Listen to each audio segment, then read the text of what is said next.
Welcome to AI for Impact, exploring how AI and AI agents are positioned to change the world for the better. I'm Carolyn Bathauer, and today we discuss how two nonprofits are using Agentforce to accelerate support for students and their communities. Joining me is Jessica Santana, CEO and founder of America on Tech, and Cameron Wells, Director of Enterprise Improvement at City Year. Thank you for joining us. Super excited to have you. So we're going to start with you, Jessica. America on Tech joined Salesforce Accelerator, Agents for Impact in 2025. Can you tell us about your organization and the challenges that you faced around grant reporting? Absolutely. So America on Tech is a national nonprofit organization on a mission to create pathways for students into degrees and careers in technology. We work with 16 to 24-year-olds to provide them with tuition-free technology education, internships, and jobs. We receive an abundance of foundation funding and corporate foundation funding that requires a lot of specifics when it comes to the reporting of the impact that we have on young people when we use their funds. And in order to be able to tailor that kind of communication to 50 plus foundations on an annual basis is very, very time consuming. It can take our data manager anywhere between 24 to 48 hours to be able to pull that information back. So the challenge was that we really wanted to give our data manager her time back so she can work on more critical work at our organization. That's incredible, and thank you for all the wonderful work that you do. How is Agentforce helping you bridge that gap and giving her time back?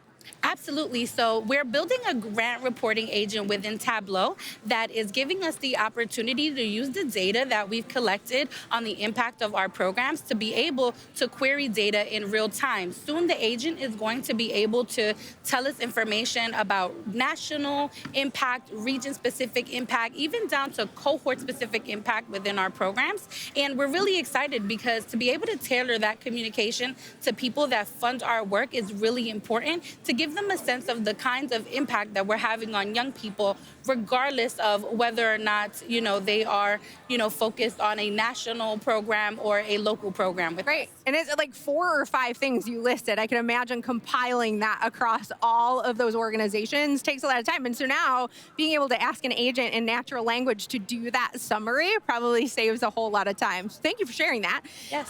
Cameron, I'd love to hear about City Year Next, one of the largest education nonprofits in the country. City Year is frequently a first mover when it comes to exploring new technology with us. So can you tell us about the organization and then the volunteer recruitment and retention challenges that you faced? Of course, and thanks for having me on, Carolyn. So City Year was founded in 1988. We're a national service organization, now with locations in 29 cities across the country. And we have a dual mission. We're trying to support students succeed academically and grow personally. And we're also trying to help young adults develop into impactful leaders in their communities and their careers. We do that primarily by recruiting over 2,000 young people each year to serve as what we call student success coaches, who mentor and tutor students in over 300 schools across the country. So on an annual basis, we're supporting over 100,000 students. So you can imagine our ability to have that impact really hinges on how well we're able to recruit those student success coaches.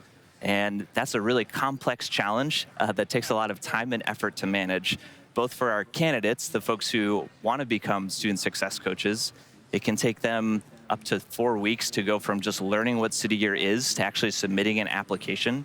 And for our staff, they're spending a ton of time trying to manage that cohort of candidates, chase down the right information, and get them through the process. We've done studies that suggest that on a weekly basis, our staff is spending something like 400 hours just trying to track down incomplete application information.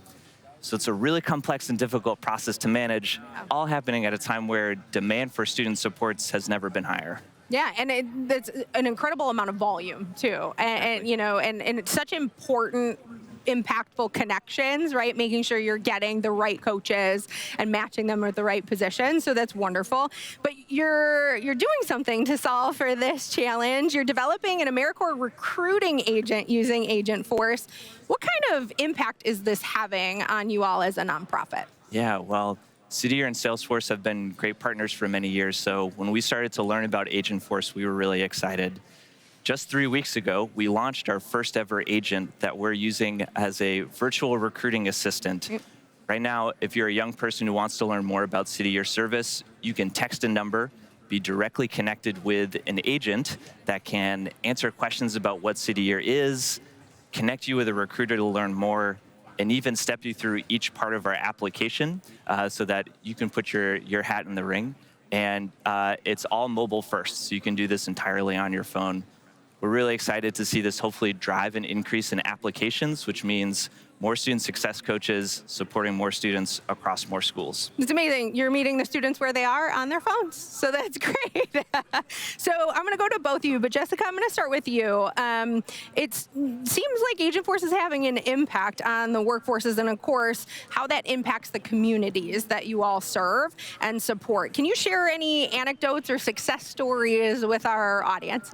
Absolutely. So there is a lot of work that we've been doing under the Agentforce program that I think is setting the foundation for us to really think about how artificial intelligence can be embedded in the design of not only our program delivery, but the operations at America on Tech. I think what we've learned with this grant reporting agent is that when built correctly and having the ability to evolve it over time, we'll be able to save a lot of team time to be able to focus on more critical tasks at hand, like the actual human interactions that our team members should be having with our young people, which I think obviously things like AI cannot replace.